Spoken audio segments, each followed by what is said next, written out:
Hello and welcome to Western Civ. I've got a very different kind of author interview for you guys this time. This is first for us on the show. We're doing a piece of historical fiction.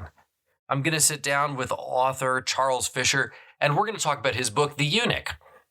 The Eunuch, and of course eunuchs are not necessarily endemic to any particular culture or any particular time throughout the history of certainly the pre-modern world. But his eunuch happens to live during the reign of Nebuchadnezzar. He's the great Babylonian monarch of the Neo-Babylonian Empire, leads the conquest of Judah, so on and so forth. And all of these things feature prominently in the novel. It's actually kind of a dark comedy, but it's an interesting novel. It's really quite good. And as I mentioned again in the show, and you'll hear me during the interview talk about how there just aren't very many, if any at all, historical novels that take place during this time period, during the time period of the very ancient world. There are some during the classical world, but by and large, we're talking about, modern history, really since the American Revolution. And so to step out there and to do something that's so different is very unique, and it's a very well done novel, and I think it really sets the Neo-Babylonian world where it should be in our history, and something worth thinking about if we're in the holiday season. If you're thinking about a gift for someone who has a passion for ancient history but is looking for more of a beach read, this is that, and I highly recommend it. And so without further ado, here is our first ever historical fiction interview and author Charles Fischer.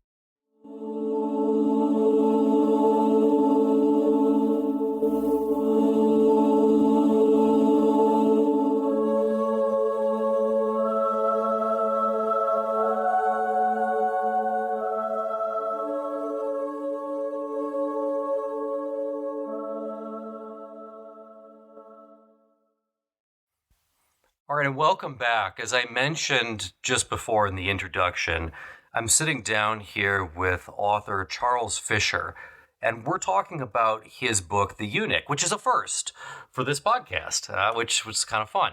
We're doing historical fiction for the first time, and I've wanted to do historical fiction for a long time, and I think there's a lot of important things to talk about with this book specifically that I'm going to get into, but because the idea of a eunuch, I'm guessing all my listeners, you guys all know what that is, but because that concept transcends a lot of places and a lot of times, I was hoping to ask you as sort of an initial question to sort of ground us in, okay, where are we? Where does this book take place? What time period are we in?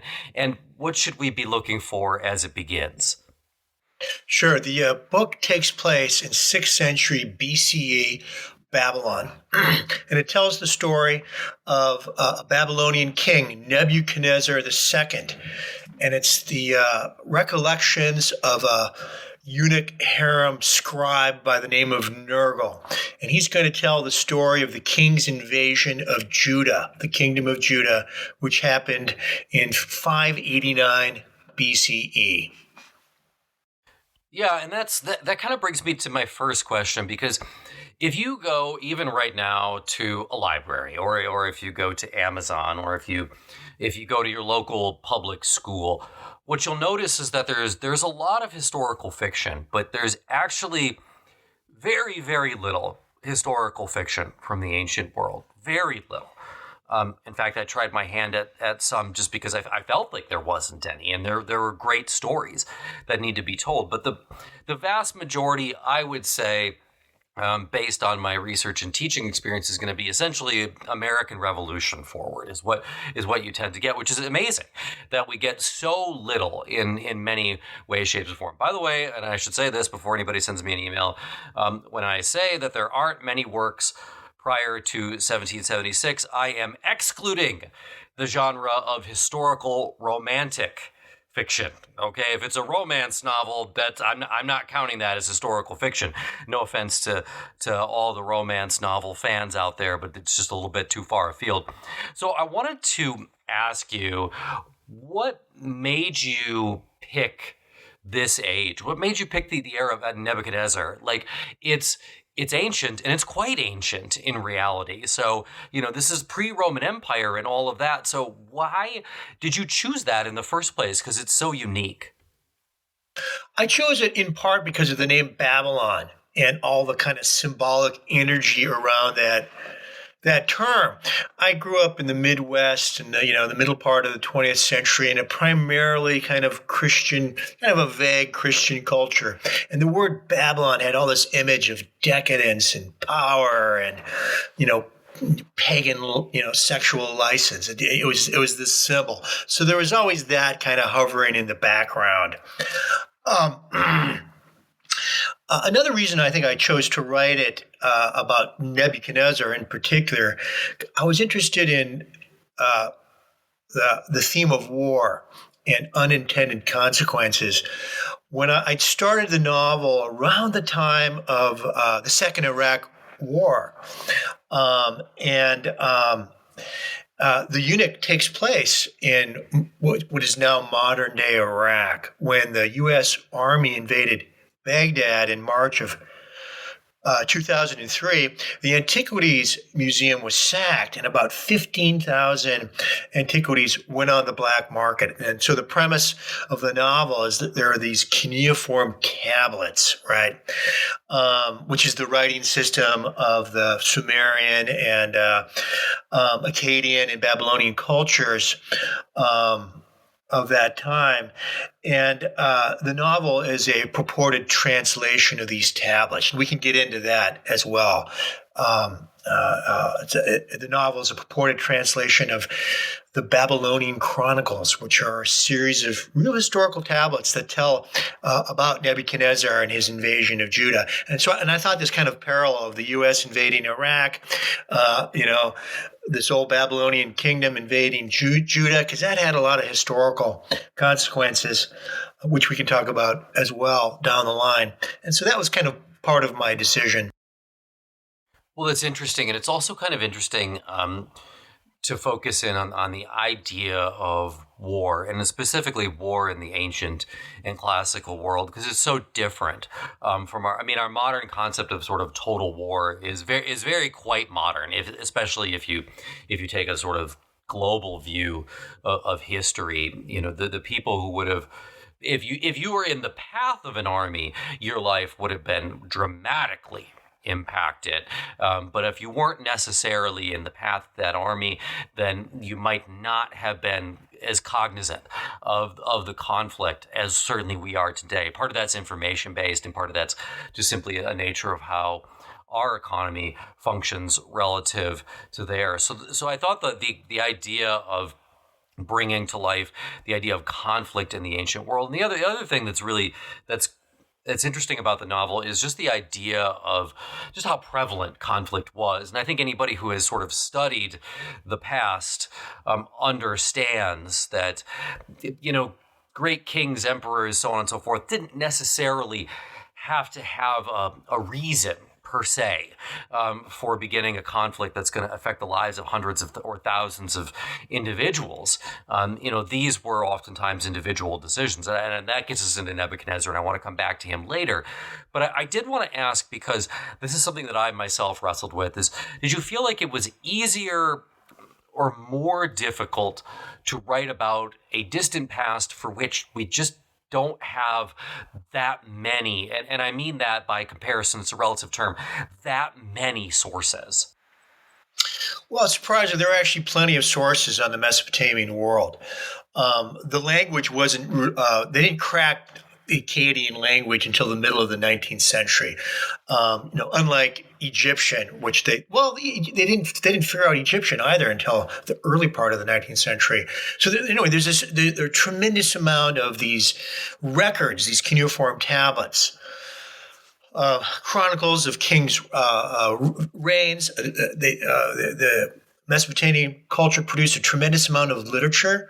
The Epic of Gilgamesh is perhaps the most famous, but there are a number of other myths and poems that are available to the student. For a time, I was a student at Harvard Divinity School, and my best friend was doing a PhD in Assyriology, which means she was learning Akkadian, Babylonian, and Hebrew. And my friendship with her opened up this world of study to me. And it was from her that I got the bibliography, a list of 20 or so books. And I don't read German or French, so they were primarily in English. And so I spent a lot of time reading all these kind of academic books on Assyria, Babylon, Mesopotamia, Israel, Judah, et cetera, to help me kind of reconstruct the world. So it's out there, but it's kind of a niche academic area when it comes to the ancient world, in part because it's so demanding. The linguistic requirements are so demanding. Learning these dead languages is really, really tough. And Harvard only produces about, 2 or 3 graduates in this field a year, if that. Yeah, I've always felt like if you are going to be one of these very specialized ancient, or I would be honest, even some medieval historians who have to learn something like Old French, for example, have to read Carolingian script. It's really like having to play ice hockey in that, like, yes, you have to learn the sport, but you have to learn to skate first. You have to learn how to do this additional skill to first open the door to do that. But Good analogy. Yeah. Good analogy. Well, as an old hockey player from the Midwest, Are you? Yeah, I'm a very old hockey player as well. I grew up in Minnesota. There was an ice rink on every corner. From Wisconsin, so it's similar. So it's all right. Okay, we're speaking the same language. Yeah, we are. I know where you're coming from, but I wanted to follow up on that last question just a little bit, because as you were talking, I guess what I'm wondering is, if you write a book about the Cuban Missile Crisis, right? There's video of JFK. Like, you know kind of how he behaves. You know a lot more about his personality. Yes, we have the tablets, but we don't really know. Like, I did a historical fiction about the Battle of Kadesh with Ramses the Great, Ramses II. We don't really know what he was like as a person. So that both leaves a lot open for you as an author, but at the same time, like, I don't know if it's more constraining. I just kind of wanted your opinion on that.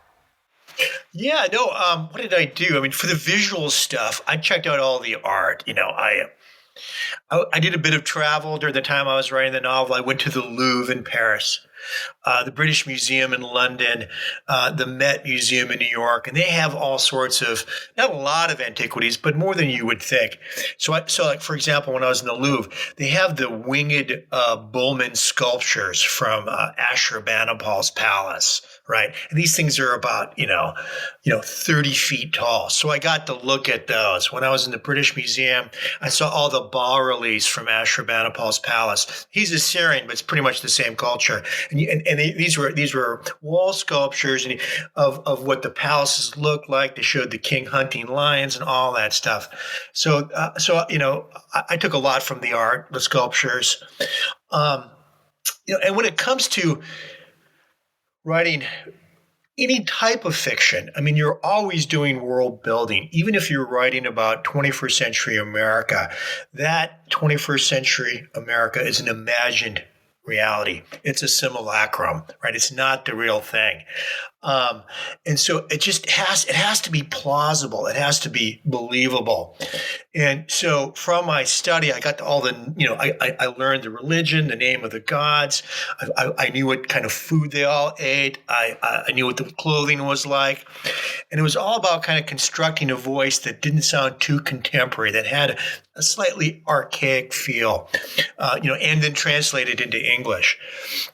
So you just had to give the illusion of 6th century BCE, because there's no way you're ever going to capture what it was really like.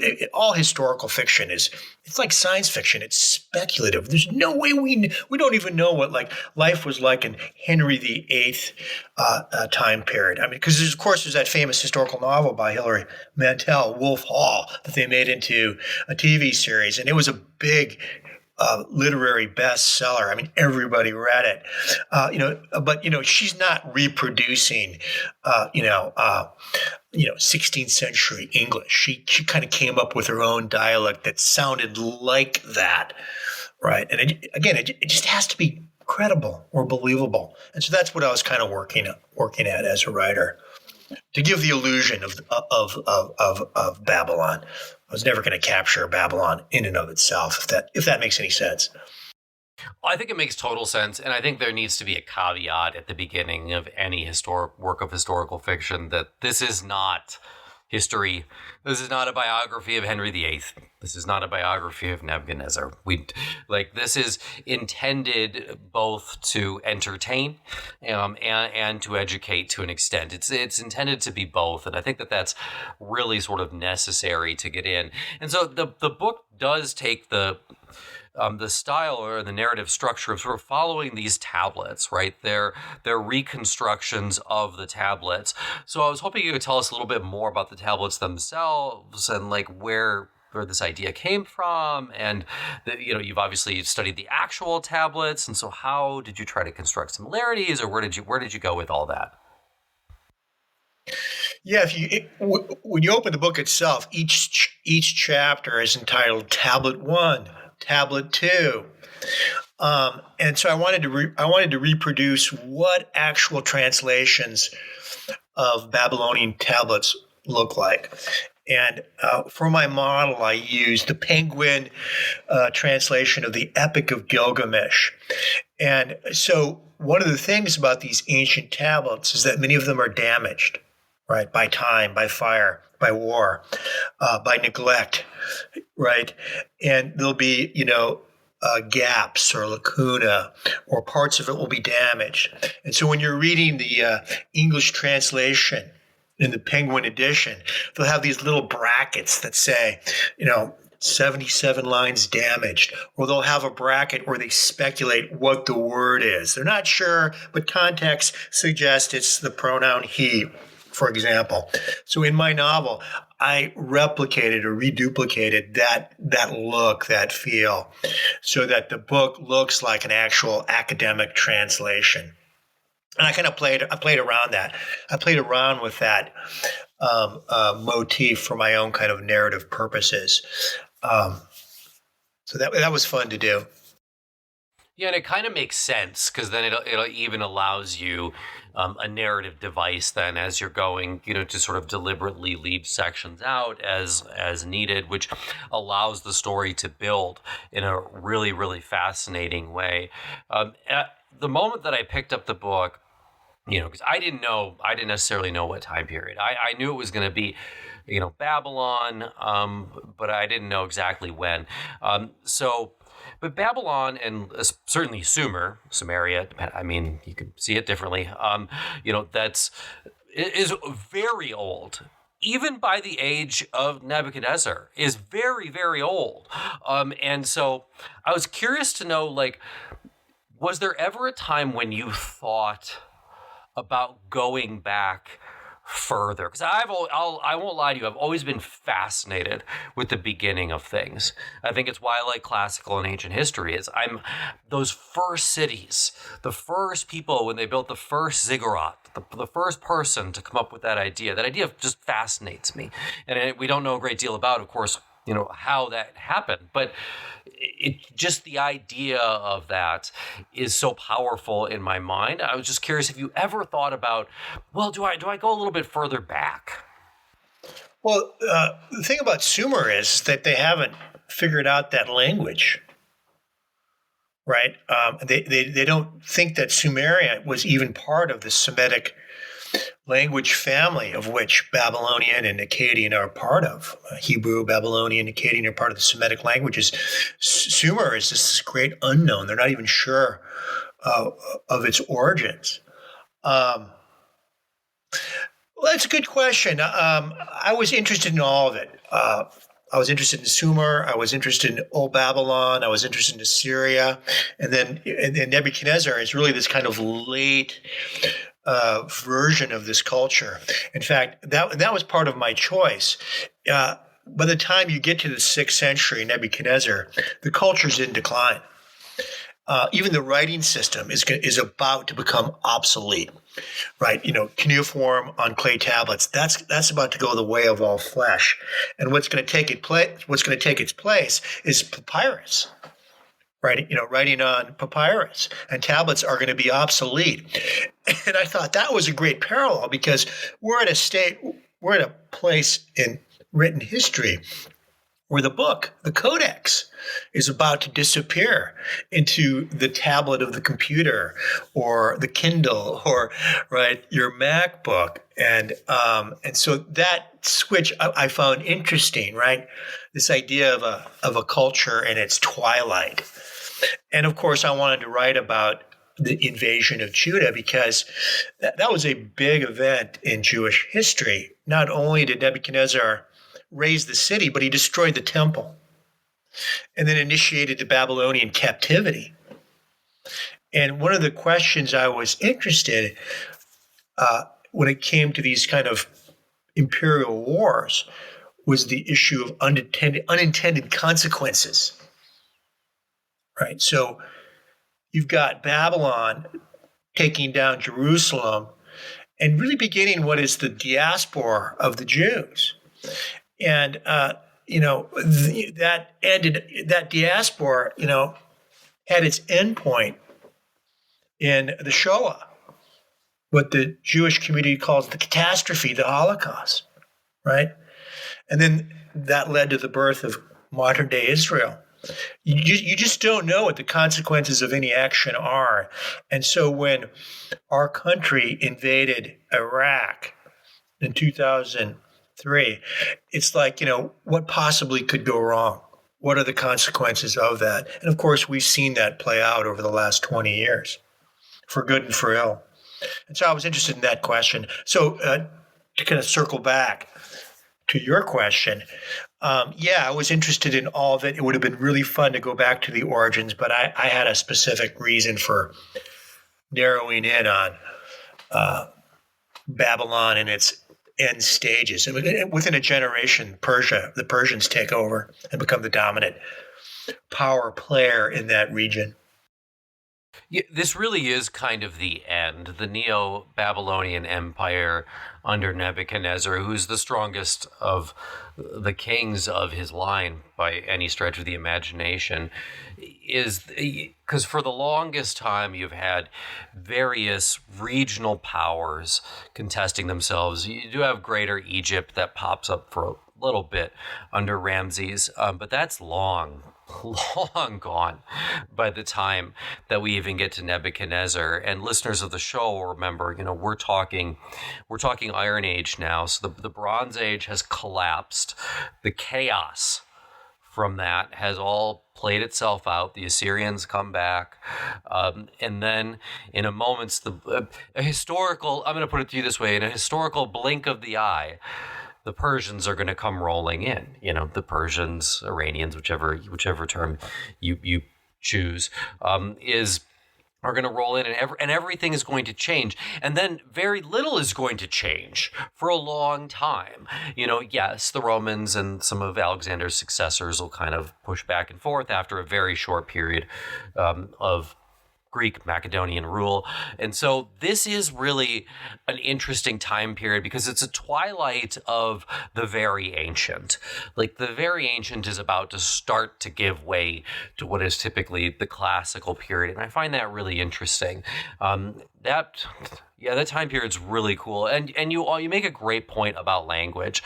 And that is that when people ask me, like, well, why do you start the show where you do? And it's like, well, because there isn't language before then. Because before then, it's just anthropology. I don't know really what happened. Like, we have some movement, history of the movement of people and so on and so forth. But another great example is, linear A. We don't have any translation for linear A. when Haven't that cracked the happens. news yet. No, right. Now, if AI can do that now, I'd be a new fan. Uh, But up until that point, I'll remain a little skeptical. But that would be amazing. I mean, we don't really know what to make of that Minoan civilization because we simply can't read what it wrote. But when coming back to your novel, I'm interested to know, like, were there aspects of Babylonian culture that you really wanted to be sure that you got into the novel? And if so, why? Good question. I've thought about that. A number of things I wanted to get into the novel. I wanted to get the kind of architectural look. For example, there was a tremendous wall around the city, and there were a half a dozen gates, and the most famous of which is the Ishtar Gate, which you can see in Berlin, which is just this beautiful edifice that's painted in lapis lazuli, and it has the dragons and the bulls and all of it there, right?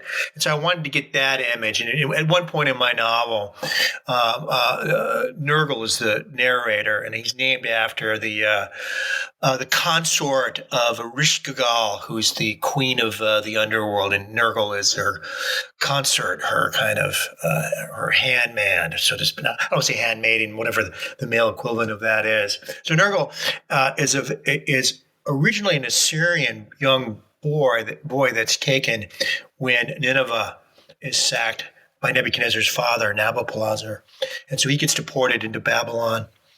And his first view of the city, he goes through the Ishtar Gate and sees the Ziggurat, right?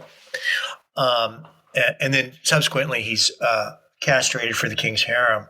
And so I wanted to get that in there. I wanted to get that entry through the Ishtar Gate, which is, and Ishtar, of course, is the goddess of love. And Nergal, of course, is going to be maimed, right? And then enslaved. And so I thought that was a nice kind of symbolic resonance there. And then the ziggurat, of course, is this great phallic object, right? And I wasn't even thinking so much of the historical ziggurat. I was thinking of the Tower of Babel as it's portrayed in Genesis. I was thinking of Bruegel's great paintings of the ziggurat as this giant edifice, right?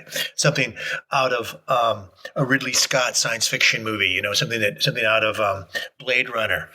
So my ziggurat isn't really quite historical. It's more of an imaginative edifice with 72. It has 72 floors to it, so it's much larger than the actual historical ziggurat. So I did some. I played around with that image. I wanted to get the canal system. All right.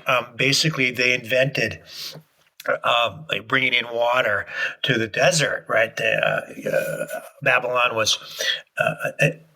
was built over a desert, and of course between the two rivers, the Tigris and the Euphrates, and they had this tremendous canal system, right, to irrigate the land.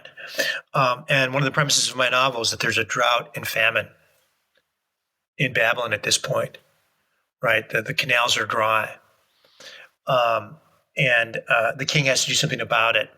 And this kind of connects up to another aspect of Mesopotamia and Babylon that I wanted to get into the book, and that's their religion, which was essentially a fertility religion. And so you've got this fertility religion in the middle of the drought, and the king is the high priest of this religion. And one of the premises of my plot is Nebuchadnezzar is sexually impotent. He's an aged king. It's he's in late middle age, and he's something like an aged rock star who is like effed out. He's exhausted and bored with sex, and he can no longer act as the symbol of fertility. And so his kind of his impotence and his boredom with his harem poses an agricultural crisis and a big political problem for the court. And the only solution for that, of course, is to go to war to distract the king's enemies. And so that's kind of the premise of the novel. And then all this is told from the point of view of the eunuch who witnesses the king's boredom and impotence in the harem. I should mention, by the way, that the eunuch is a comic novel, a darkly comic novel. And so I was looking for situations that I could exploit for. I think that comes through, and I think it makes a lot of sense to do it from that perspective, because the eunuch is, throughout history, and whether we're talking about this period of Babylonian history or we're talking about even the Ottoman Empire later on, the eunuch is somebody who is both without and within. They are sort of the ultimate outsider, and for that reason, they are given that inner access to see things that other people don't get to see, because of course they can't procreate, and so there's no danger for them, at least from the viewpoint of the people. Now the Romans. Yeah, he's the ultimate outsider insider, right? So he's going to claim, I've got the real story here. I'm going to deviate from the official script, the propaganda around the war, and I'm going to tell you the real story. And moreover, he claims that his castration has given him a certain kind of prophetic insight. In fact, an insight that can penetrate through the lies. I purposely use that sexual metaphor, right? That he's got a kind of a spiritual sense or a third eye after his castration to see into the reality, behind the official curtain. And he claims that for himself. Yeah. I did want to ask you, because as I was reading it, part of me was thinking like, oh gosh, this kind of sounds like a very ancient Procopius.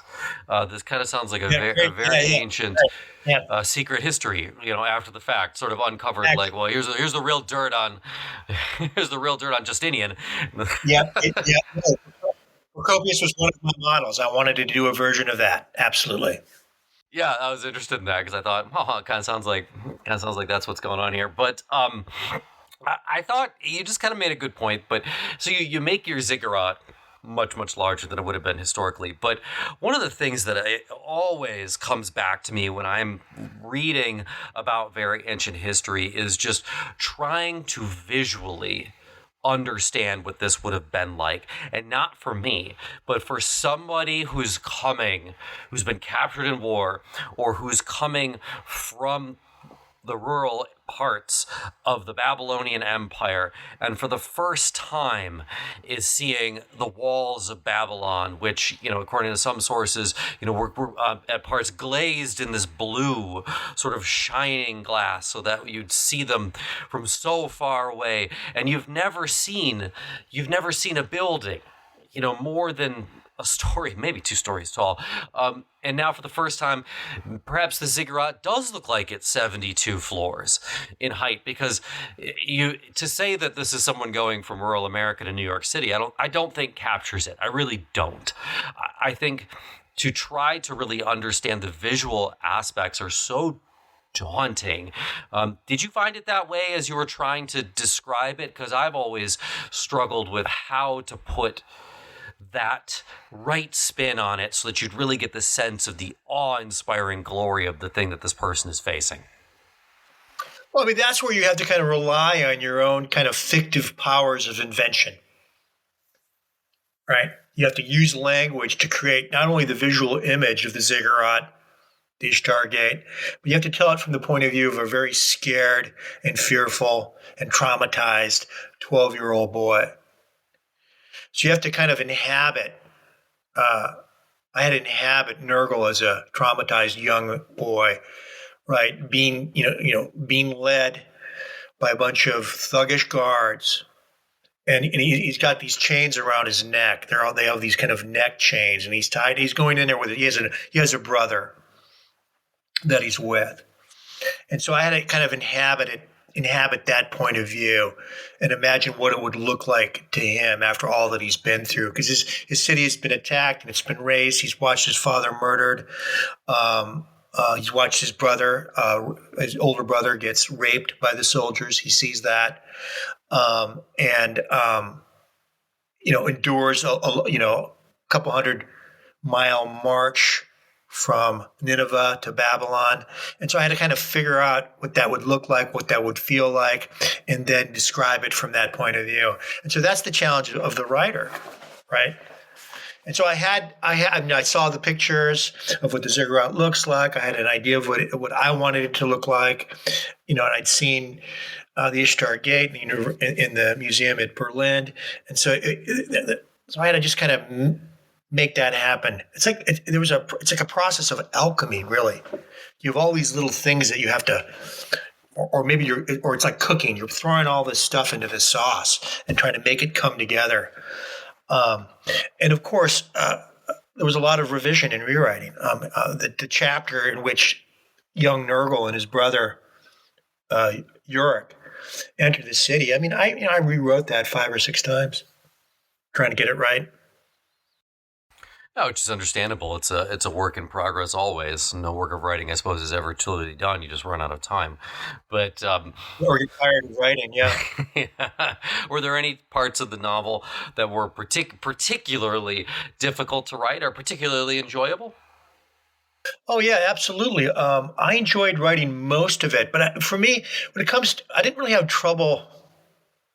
Well, yeah, I think the hardest thing to write, at one point I wanted to write about Babylon, the Babylonian army invading Judah, and a battle that would take place below the walls of the city. For a long time, I tried to write that war scene, right?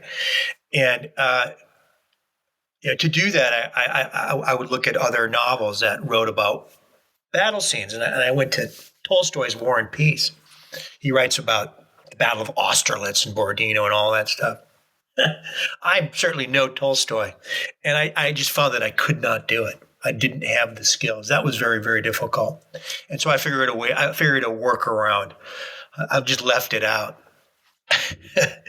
and I think it worked out. But that thing defeated me.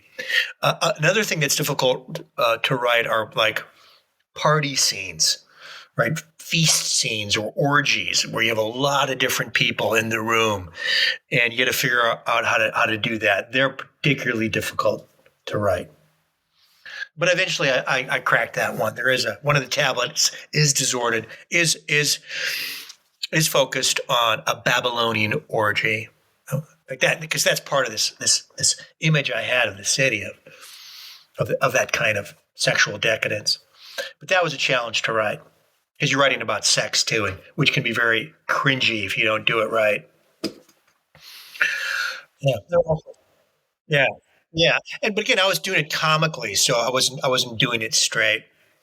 Because the eunuch is a little bit, that particular scene is told from the point of view of the eunuchs who are along the wall and they're watching the court feast, and then the feast descends into this licentious orgy, right? And so you have all these kind of sexless so-called castrates along the wall, and they're watching it, and they're watching it with a jaundiced eye, and they're criticizing all the physical blemishes of the participants, in rating the performances, like you do when you're watching a football game or a bad movie, right?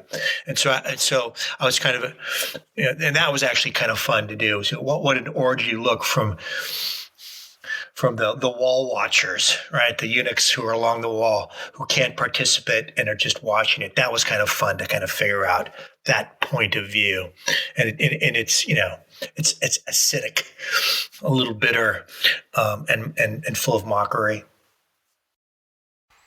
Yeah, it's really interesting. I mean, it's those scenes that are difficult. The run-of-the-mill one-on-one dialogue is not particularly challenging, even for a lot of individuals. But the more moving parts, the more difficult it becomes. And it's almost exponential, to be honest with you, for anyone who hasn't tried. But, well, we talked about a lot of things, but is there anything else that you really think that people should know? It's a great book. I really think that people should pick it up.